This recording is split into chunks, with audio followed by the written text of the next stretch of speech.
quelques mois j'ai des obsessions un peu étranges sur YouTube et j'avais envie d'en parler avec vous parce que je me dis que je ne peux pas être la seule à me perdre dans les tréfonds d'internet. Et du coup je vais partager avec vous aujourd'hui les 3 types de vidéos que je regarde le plus en ce moment sur YouTube.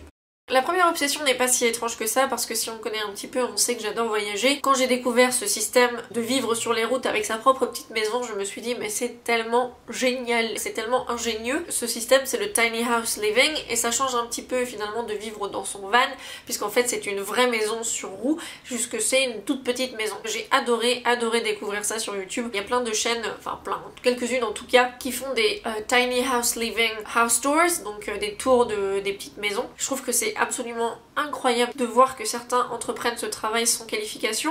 Après certains ont effectivement de l'aide dans la famille avec des gens qui s'y connaissent dans le bâtiment et dans le bois, etc. Et j'aime aussi avoir ce côté un peu témoignage des gens qui font le choix donc de vivre plus minimaliste on va dire, mais aussi ceux qui font le choix de vivre là-dedans parce que ça coûte beaucoup trop cher pour eux, surtout aux États-Unis, de prendre des prêts sur on ne sait combien d'années pour avoir une maison, en sachant qu'ils ont aussi les prêts d'avant pour les études, etc. Et du coup qui font le choix de vivre avec ce bien financier immobilier qui est beaucoup moins coûteux mais qui finalement leur permettent d'avoir quand même un toit sur la tête. Alors certains gardent leur tiny house sur pied et ne voyagent pas avec, mais certains c'est aussi le côté voyage qui les a encouragés à faire ça puisque ça leur permet de voyager, de découvrir de nombreuses villes, de nombreux coins et je trouve que c'est vraiment une super idée et si un jour c'est quelque chose que je peux venir à faire, je pense que je le ferai avec plaisir parce que je trouve que c'est une super alternative. Je trouve qu'on n'a pas nécessairement toujours besoin d'énormément de place quand on est tout seul. Évidemment, je tiens à préciser, si vous avez des enfants, etc., je comprends bien que vous ayez besoin de la place. Encore qu'il y a des gens de tiny house living qui arrivent à vivre avec des enfants. Là par contre dans certains cas je me dis mais genre moi je pourrais pas, clairement j'ai besoin de souffler. Donc quand on est tout seul ou en couple à la limite c'est vrai que c'est idéal je trouve parce que c'est pas beaucoup d'espace, c'est absolument tout ce qu'on a besoin et on s'arrête justement à ça, ce dont on a besoin et ce côté où on peut potentiellement partir en voyage avec, alors ça je trouve que c'est absolument incroyable. Et dans ces tiny house living qui est pour moi ce qui m'a vendu le truc parce que c'est pour ça que j'aime pas trop nécessairement l'idée de vivre dans un van ou quoi, c'est que je suis un petit peu une princesse dans certains cas et pour moi la douche et les toilettes c'est je peux pas m'en passer quoi. C'est très privilégié de dire ça et j'en ai absolument conscience mais voilà, clairement je pourrais absolument pas vivre sans toilette et sans douche. Encore que sans douche, si, sans douche je pourrais mais sans toilette en fait je peux pas. Je sais pas faire pipi dans un buisson, encore moins le reste. Je suis Miss Pipi que beaucoup de gens qui me connaissent pourront vous le certifier. Tiny house living c'est vraiment quelque chose que j'ai adoré découvrir et parfois ça m'arrive de rester 3 heures sur YouTube juste à regarder des tours de tiny house et voilà.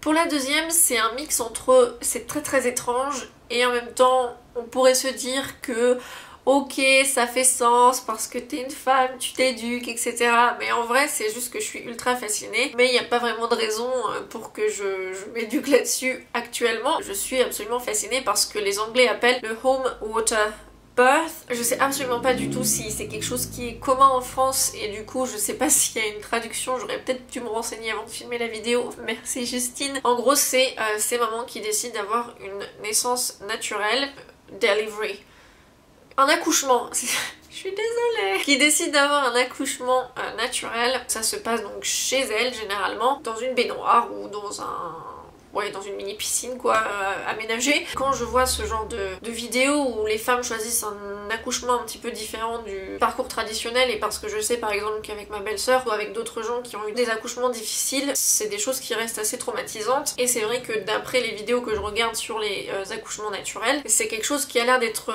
une expérience assez positive. Alors évidemment je me doute que ce n'est pas le cas et une possibilité pour tout le monde, hein, je ne fais pas une généralité, mais voilà du coup c'est quelque chose sur lequel j'ai eu envie de me renseigner un peu plus parce que je pense que c'est intéressant de voir que les femmes aient envie de reprendre un petit peu ce droit de l'accouchement. Entre guillemets, d'autres races animales, mammifères, accouchent sans assistance médicale aussi poussée et contraignante que celle que les humains et femmes vivent. Mais voilà, je suis absolument fascinée parce que quand je vois ça, je me dis ça a l'air si facile et en même temps si douloureux. Les femmes sont incroyables en fait. Et vraiment, quand je regarde ça, je me dis waouh, waouh. Et du coup j'en regarde plus parce que j'ai envie de savoir si vraiment toutes les femmes ont eu une expérience positive et jusqu'à maintenant je n'ai vu que expériences positives. Ça avait commencé à l'époque avec Louise Patland et c'est pour ça que je m'étais renseignée sur le sujet. Enfin bref, du coup voilà, c'est quelque chose sur lequel je médite beaucoup alors que pour le coup je suis absolument pas enceinte, je suis absolument pas dans l'idée de devenir maman, mais ça, je trouve que c'est assez incroyable de voir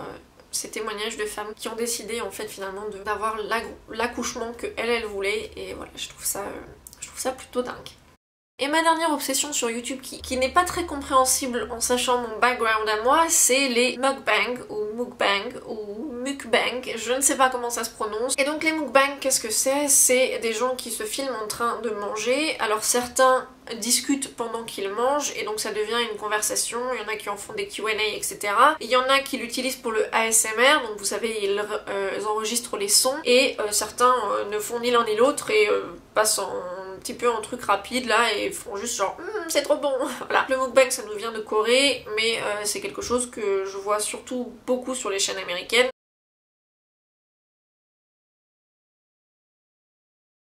J'en regarde aussi quelques-unes coréennes, mais les chaînes qui n'ont pas de sous-titres anglais, pour moi c'est un petit peu compliqué à comprendre. Je vous avoue qu'au-delà du fait, que je me dise que c'est un petit peu étrange qu'avec mon trouble du comportement alimentaire je regarde ce programme, en fait finalement c'est un côté un peu thérapeutique parce que dans un monde qui te répète continuellement que tu dois être healthy, manger healthy, etc. etc.